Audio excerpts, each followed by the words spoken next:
واحنا في كلية هندسة كان الفرق ما بين دكتور الجامعة اللي عنده شركة وبيشتغل فعلا في السوق وما بين دكتور الجامعة الأكاديمي كان فرق كبير قوي قوي قوي. كان ده فعلا بينازل على الأرض، كان فعلا بيفرق جدا جدا جدا. فما كانش بيقول لك كلام أكاديمي وفقط، كان فعلا نزل وجرب وحاول مرة واتنين وعارف ان الحتة دي مهمة وعارف ان الحتة دي مش مهمة وعارف ان الحتة دي أصلا بتتنفذ على الأرض ازاي ودي ما بتتنفذ. وهو ده الفرق ما بين الناس اللي بدأت بزنس والناس اللي دايما بتعطل نفسها ان هي تبدأ بزنس. الناس اللي هي مقضية حياتها بانها بتدرس وانا لسه ما بقتش سيرتيفايد وانا لسه ما بقتش كواليفايد وانا لسه.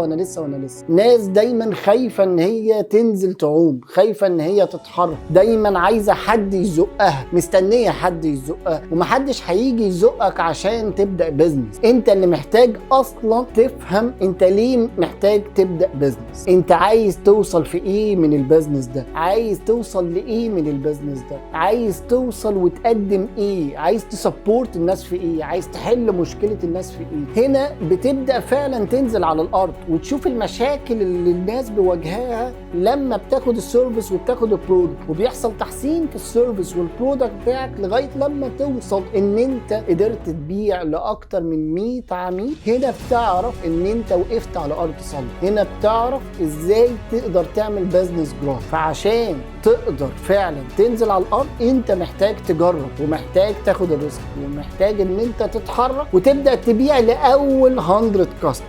هنا بس بتقدر تعرف ان انت واقف على ارض صلبة، هنا بتقدر تعرف ان انت بدأت تمشي في الطريق الصح. بداية الطريق الصح بتبدأ ان انت تعرف ازاي تبني بزنس صح، ازاي تعمل الاستنباط اللي انت محتاجها علشان البزنس ده يكبر بطريقة مناسبة ليك والامكانيات. وهو ده اللي احنا ركزنا عليه في مايسترو ورك شوب، اللي فيها الناس ازاي تبدأ تشوف البزنس سيستم اللي بيها تقدر تبني البزنس وتعمل له جروث طول الوقت.